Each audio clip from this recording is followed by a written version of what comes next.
Welcome back. It's 9 after the hour. It is a National Waffle Week today. We are celebrating. Ansley Watson is giving us a taste, literally, of what we're talking about. Good morning, Ansley.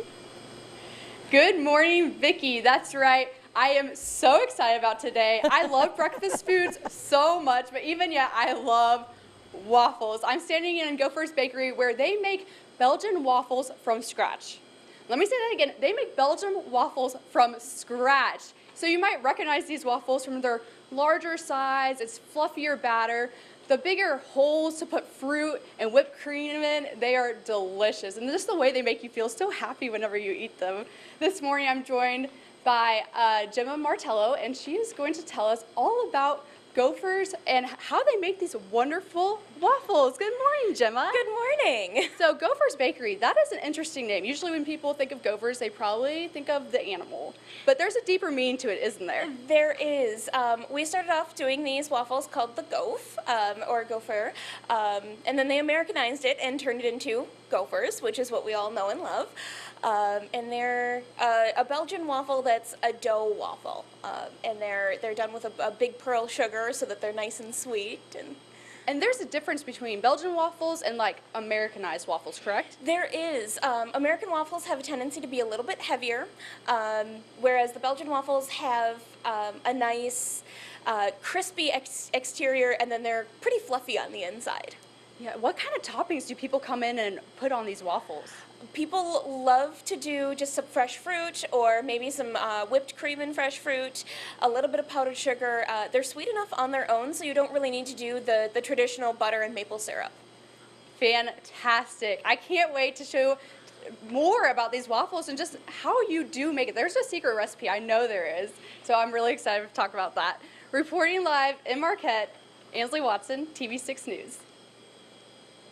Thank you very much, Ansley. I think she was just about getting ready to say, I can hardly wait to show these waffles to my stomach. We know, we can relate. Yeah, we're on to her. Yeah, and we were talking about, sometimes there's, I don't know, there's a difference between waffles and pancakes. Yeah. You would think that the absolutely. batter is similar, but there's such a world of difference. Yes, there really is. I enjoy the waffles because I like to make sure I get a little bit of syrup in every single divot, a little butter in every one. It's a process. It is. But it's worth it. Absolutely. If you've got jellies that you like to put on top, some people like to make, like you said, every single one filled in there. Fill that in there. Good stuff. Right. Well, to all those waffle lovers out there, go out and get one, or maybe make one for National Waffle Week.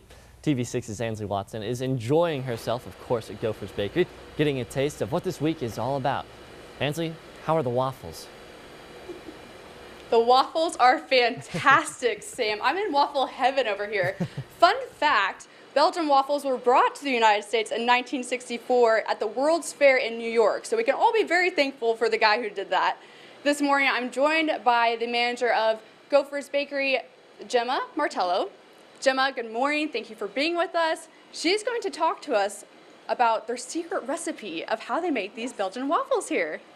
Well, it starts off as a pretty basic recipe. It's flour and sugar, and start off by mixing all your dry ingredients. A little flour, a little salt, once you get that all together, and then you add in an entire pound of butter, because that's what makes everything good.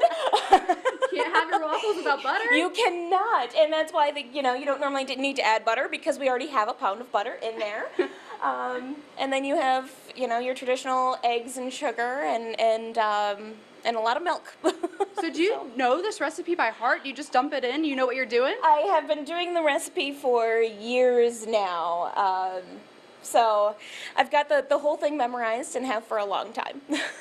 I see that you have big old bags of flour in here. Do you order them somewhere in particular? We order most of our stuff through Cisco. We do have a couple other distributors, but most things come through Cisco, and we order flour and sugar and everything 50 pounds at a time at least. So.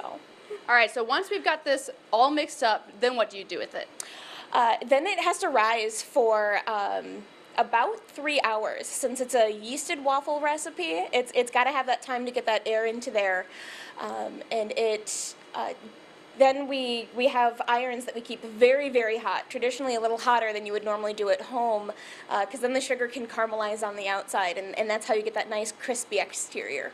And we were talking earlier about the yeast and how this isn't typical normal, like the grainy yeast, it's more of a powder. We use a fresh compressed yeast, which makes for a big difference in the long run. It's got a slightly better flavor to it. You get really that yeasty flavor to it, and you get, it rises a little better as far as I'm concerned. But it's not the same kind as the other one? No, it's not the same kind as a dry yeast. A dry yeast you really have to proof, and you have to be really, really careful with your temperatures, because if you get it too hot, it doesn't work out right, or if you put in some cold water, it's not going to rise. This is traditionally kept cold, and once we put it into the proofer, that's when it really activates and starts to create those air bubbles. So then I'm thinking like a bread here. Is it more of a dough or is it a batter? Gophers are more of a dough, you know, and that's one of the big differences is that it is a dough. People are often surprised when they find out that it's not a batter waffle. Interesting. So cool. All right, so once it's all cooked up, how do you serve it? Do people order syrup or toppings? What toppings? People generally eat them either as is and maybe a little warmed up. They'll add some fresh fruit, or they like to add some whipped cream, something not too sweet since they're already sweet enough as is. Great. Well, thank you so much for being with us this morning, Gemma. It's been a pleasure.